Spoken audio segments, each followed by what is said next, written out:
Fernando Martínez é un veciño de Portas que dende hai anos vive en Aguiño, mantendo a súa casa familiar na vila totalmente baleira. Ao verse sen traballo, Fernando decidiu arranxar a casa e convertela nunha vivenda turística. Tras investir máis de 30.000 euros, está pendente dun trámite do Concello, relativo á construción dun tellado, que non se dá resolto.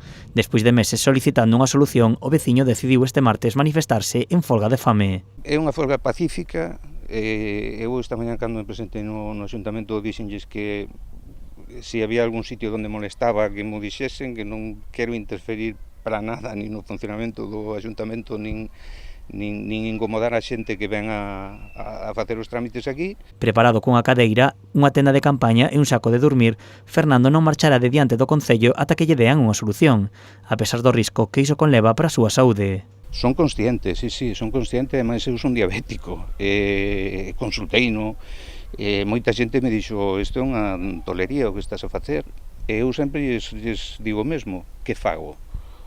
Que fago? É que de verdade, que non sei que facer.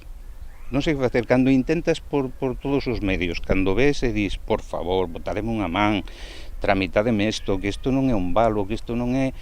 que isto é un medio de vida para unha persoa que está nunha edade complicada. Nun primeiro momento, segundo explica, o Concello alegou falta de persoal e de tempo para poder solucionar todos os expedientes pendentes. Isto é o que me din a min, que non teñen tempo, que teñen demasiados expedientes, que teñen poucas horas de persoal técnico para facer este tipo para tramitar este tipo de expedientes, e que me contestarán cando teñan tempo. Tras anunciar que ia comenzar a folga de fame, finalmente onte recibiu notificación do Concello solicitando máis documentación.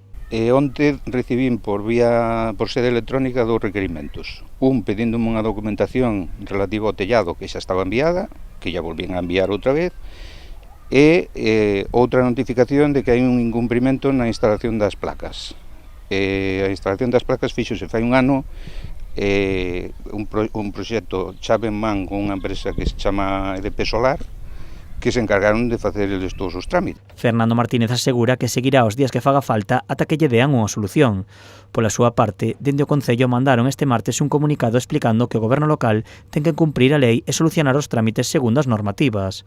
O alcalde tamén se ofreceu a buscar unha solución e, para iso, convocaron unha xuntanza con Fernando o xoves e con técnicos municipais para analizar a situación.